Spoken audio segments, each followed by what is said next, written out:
Road છે, નરસિંહ ટેકરી area છે, રાજીવનગર છે, કાપડ વિસ્તાર છે, દાસગાંવ ગોડાઉનની નીચેનો ભાગ છે અને રોકડિયા હનુમાનની પાછળનો ભાગ અને બકીરાની અંદર ભારે વરસાદને કારણે એ શેરીઓમાં પાણી ભરાયા છે.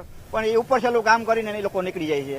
એ ખરેખર કરવું જોઈએ, જે પાયાનું કામ છે એ કરવું જોઈએ, એ કરતા નથી અને બીજું બધું કામ કરી નીકળી. અમે એમ કામ કર્યો બતાવ્યું છે. એમ ખરેખર આ સોલ્યુશન કાયમી માટેનું કાઢવું હોય તો આ વસ્તુનું સોલ્યુશન કરે એટલે થઈ જાય. બધા દરેક જગ્યાએ બાંધકામની પેશકદમી થઈ ગઈ છે, એને હિસાબે બધું બંધ થઈ ગયું છે.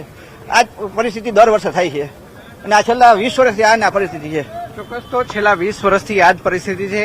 સ્થાનિકોને કયા પ્રકારની હાલાકી, શું કહેશો? અંદર કયા પ્રકારની પરિસ્થિતિ છે? અંદર તો કમર સુધીના, કમરની ઉપર પાણી ભર્યા છે. કોઈ બધાના ઘરમાં પેલા માળું તો ડૂબી ગયા છે. હું અત્યારે પોતે જો ચા લેવા નીકળું, સવારનો ચા નથી પીધો. પાણી ઓછું થાય તો નીકળી શકીએ ને ઘરની બહાર. બધાની ઘર વખરી પલળી ગઈ, લાખો રૂપિયાની નુકસાની છે બધાના ઘરમાં. વાહનો તો દેખાતા જ નથી. રોડ ઉપર બાઇક પડ્યા છે તો ડૂબી જ ગયા છે બધા. 4 વ્હીલર બધા ડૂબી ગયા છે. બહુ તકલીફ વાળું કામ છે. પ્રશાસનને કઈ પડી નથી. પ્રી મોન્સૂન કામગીરીના કરોડો રૂપિયા આવ્યા છે પણ ક્યાં ગયા એ પબ્લિકને ખબર નથી, કોઈને કઈ કે ક્યાં ગયા પૈસા. જે પૈસા દઈ અને પેશકદમી કરવા દે છે ને આમ પબ્લિકનો મરો છે આમાં. ચોક્કસ. તો આમ પબ્લિકને પીસાવાનો વારો આવે છે. ભાઈનું પણ કહેવું છે કે પ્રી મોન્સૂનની કામગીરી છે તે તંત્ર દ્વારા કરવામાં આવતી હોય છે ને આ માત્ર ને માત્ર કાગળ ઉપર થતી હોય છે ને કરોડો રૂપિયાનું આંધણ છે તે પ્રી મોન્સૂનની કામગીરી અંતર્ગત છે તે કરવામાં આવતું હોય છે. હું કેમેરામેનને પણ વિનંતી કરીશ કે તે દ્રશ્યો બતાવવાનો પ્રયત્ન કરે કે કઈ રીતે એક વૃદ્ધ માજી છે કે જેને બહાર લઈ આવવામાં આવી રહ્યા છે. ન્યૂઝ 18 છે તે આ પરિવાર સુધી પણ પહોંચવાનો છે તે પ્રયાસ કરી રહ્યું છે કે આખરે તેમનું શું કહેવું છે ને શા માટે આ પાણીના પ્રવાહની અંદર પણ તેઓ બહાર આવી રહ્યા છે. આ પાછળનું કારણ શું છે, તેમને કયા પ્રકારની તકલીફ પડી રહી છે. બીજી તરફ હું કેમેરામેનને વિનંતી કરીશ કે તે 2 વ્હીલરના દ્રશ્યો પણ છે તે બતાવવાનો પ્રયત્ન કરે. જોઈ શકાય છે કે કઈ રીતે 2 વ્હીલર છે તે ખાસ કરીને પાણીની અંદર ગરકાવ થઈ ચૂક્યું છે. આ દ્રશ્યો છે તે પોરબંદર શહેરના જે પણ પદાધિકારીઓ છે, સાથોસાથ જે અધિકારીઓ છે તેમને જોવા રહ્યા. પરિવાર સાથે પણ આપણે વાતચીત કરવાનો પ્રયત્ન કરીશું. બેન, કયા કારણોસર માજી છે તે બહાર જઈ રહ્યા છે, કયા પ્રકારની તકલીફ પડી રહી છે? એટલે બીમાર છે અને એને જવું છે, ઘરમાં પાણી કરી ગયા છે, એમ કરી શકે એવી પોઝિશન નથી અત્યારે.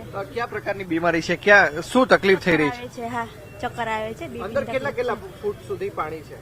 અંદર તો પગમાં ગોઠણ સુધી પાણી ભરાઈ ગયા છે. દાદા કેટલા વર્ષોથી આ તકલીફ થાય છે? અમે તો હમણાં જ આવ્યા, મહિનો દીધો. આ લોકો અમે 2 વર્ષ કેટલા વર્ષથી બેન આ પ્રકારની તકલીફ? 2 વર્ષથી અહીંયા રહેવા આવ્યા છે પણ 2 વર્ષથી ગયા વર્ષે એટલું જ પાણી હતું. આ વખતે વધારે પાણી આવી ગયું. આ વખતે તો અમારે પાણી આવી ગયું, નહીંતર અમારે પાણી ના આવતું ક્યારેય. હા, ઘર વખતે બધું નુકસાન, બધું પડી ગયું છે. બધું ઘરની અંદર પીંછાઈ ગયું. તંત્ર કઈ કામગીરી કરે છે બેન, લાગે છે? એવું તો એમ કે મેસેજમાં એમ કે છે કે બધું ચાલુ છે, કામનો નિકાલ, પાણીનો નિકાલ થાય છે, બધું સગવડ કરે છે પણ અત્યાર સુધીમાં તેવું લાગતું નથી. બેનને ક્યાં હોસ્પિટલે લઈ જઈ રહ્યા છો? નહીં, એના બીજા ઘર છે ને ત્યાં લઈ જાય છે. અરિસ્ટોકી છે, અમારા પાડોશી છે.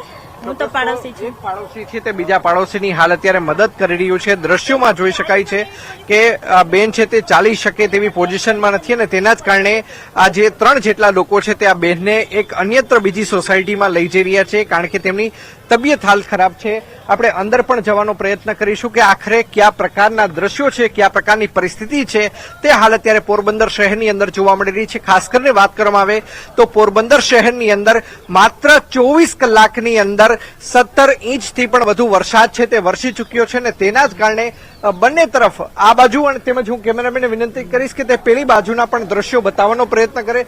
જોઈ શકાય છે કે અત્ર તત્ર સર્વત્ર જ્યાં જુઓ ત્યાં જળબંબાકારની પરિસ્થિતિ છે તે જોવા મળી રહી છે.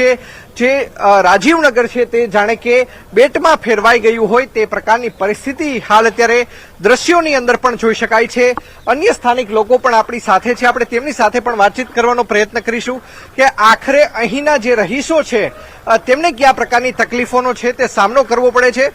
સર, શું કહેશો? ખાસ કરીને કયા પ્રકારની તકલીફનો આપને સામનો કરવો પડે છે? પાણી ભરાઈ ગયું છે અહીં સુધીનું ને હવે દૂધ ગોતવા નીકળ્યા છે. દૂધવાળા કોઈ આવ્યા નથી. અંદર કેટલા ફૂટ પાણી છે, શું કહેશો? અહીં સુધી પાણી છે ને ઘરમાં પાણી બધાને ઘૂસી ગયા છે. Sofa, furniture. અમે તો 3 વર્ષથી આવ્યા છે, આ લોકો 13 વર્ષથી રહે છે. આવું પહેલી વખત જોયું છે. અને તંત્ર કામગીરી કરે છે ખરા? તંત્ર એની મહેનત કરે છે પણ હવે આ કઈક વરસાદ રીને પાણી ઉતરે તો તંત્ર કઈક કરી શકે ને. ચોક્કસ. તો અન્ય જે વ્યક્તિ કે જે 13 વર્ષથી અહીંયા રહે છે આપણે તેમની સાથે પણ વાતચીત કરીશું. શું કહેશો કે આ પ્રકારની તકલીફનો સામનો અને ખરેખર ખરા અર્થમાં પ્રી મોન્સૂનની કામગીરી રાજીવનગરમાં થાય છે ખરી? તંત્રની કામગીરી સારી જ છે, પણ અત્યારે એની તંત્રએ પોતાની રીતે કામ ચાલુ જ છે એનું, પણ એ પણ જેને જે એની સામગ્રી બધી લગાવેલી જ છે. જોઈએ હવે શું થાય. ચોક્કસ. તો હું કેમેરામેનને પણ વિનંતી કરીશ કે તે દ્રશ્યો બતાવવાનો પ્રયત્ન કરે. મહાનગરપાલિકાની ટીમ છે તે અહીં આવી પહોંચી છે. વોટર વર્ક્સ વિભાગ અને સોલિડ વેસ્ટ મેનેજમેન્ટ વિભાગના જે કર્મચારીઓ અને સાથોસાથ કેટલાક સ્થાનિકો છે તેમના દ્વારા પણ હાલ અત્યારે પાણી નિકાલની જે પ્રક્રિયા છે તે હાથ ધરવામાં આવી છે. ખાસ કરીને જે ગટરની અંદર જે પણ કચરો ફસાયો હોય છે આ કચરો બહાર કાઢવાની પ્રક્રિયા છે તે હાથ ધરવામાં આવી રહી છે. અને ન્યૂઝ 18 ગુજરાતી છે કે તે સતત આ રાજીવનગરની અંદર જવાનો છે તે પ્રયાસ કરી રહી છે કે ખાસ કરીને લોકો કહી રહ્યા છે કે અત્યારે ભલે અહીંયા ગોઠણ સુધીનું પાણી હોય, કમર સુધીનું હોય, પરંતુ આગળ છાતી સુધીના પાણી હોવાનું લોકો છે તે ખાસ કરીને જણાવી રહ્યા છે. ખાસ કરીને લોકોનું કહેવું છે કે તેમની ઘર વખરીને પણ નુકસાન પહોંચ્યું છે. અનેક એવા લોકો છે કે તેમની કાર છે, ખાસ કરીને હું કેમેરામેનને પણ વિનંતી કરીશ કે તે દ્રશ્યો બતાવવાનો પ્રયત્ન કરે કે કઈ રીતે બોનેટ સુધી કારના બોનેટ સુધી પાણી પહોંચ્યા હોવાનું છે તે હાલ અત્યારે સામે આવી રહ્યું છે. લોકોને સવારથી દૂધ નથી મળ્યું, તેના કારણે આ 4-4 ફૂટ 5-5 ફૂટ પાણીમાંથી પણ પસાર થઈને લોકો છે તે દૂધ લેવા જઈ રહ્યા છે. કારણ કે જે પ્રમાણે વરસાદ પોરબંદર શહેરની અંદર વરસ્યો છે તેના કારણે જે દૂધના જે વિક્રેતાઓ છે તે ખાસ કરીને તેમના ઘર સુધી નથી પહોંચ્યા. કેટલાક લોકો એવા પણ જણાઈ રહ્યા છે કે જે સાયકલ લઈને પણ દૂધની હાલ અત્યારે ડિલિવરી કરતા હોય તે પ્રકારના દ્રશ્યો છે તે સામે આવી રહ્યા છે. લોકોના જે વાહનો છે તે ચોક્કસ પાણીમાં ગરકાવ થઈ ચૂક્યા છે.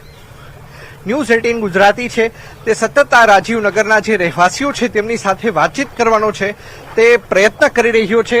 લોકોનું કહેવું છે કે છેલ્લા 20 વર્ષથી અહીંયા આ જ પ્રકારની પરિસ્થિતિનું નિર્માણ થયું છે અને આ પ્રકારની પરિસ્થિતિનું નિર્માણ થવા પાછળ ચોક્કસ તંત્રની ઘોર બેદરકારી છે. કારણ કે ડ્રેનેજ સિસ્ટમ છે.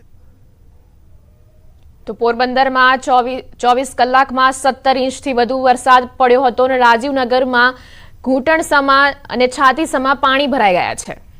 જિલ્લામાં તમામ તાલુકામાં વરસાદ વરસ્યો છે. જો કે ઉમરગામમાં ભારે વરસાદના કારણે શહેરના નીચાણવાળા અને અનેક વિસ્તારોમાં પાણી ભરાયા છે. રસ્તા પર પાણી ફરી વળ્યા છે. તો ઉમરગામના અકરા મારુતિ રોડ પર અને ગાંધીવાડી વિસ્તારમાં પણ પાણી ભરાયા છે. વાહન ચાલકો અને રાહદારીઓને મુશ્કેલીનો સામનો કરવો પડ્યો. તો હજુ પણ જિલ્લામાં ભારે વરસાદની આગાહી છે. વહેલી સવારે જ વરસાદ વરસતા નોકરી ધંધે જતા લોકો અને શાળાએ જતા બાળકોને હાલાકી ભોગવવાનો વારો આવ્યો. દર વર્ષે ભારે વરસાદ વખતે ઉમરગામના નીચાણવાળા વિસ્તારો અને રસ્તા પર પાણી ફરી વળે છે અને આથી લોકોને પરેશાનીનો સામનો કરવો પડે છે.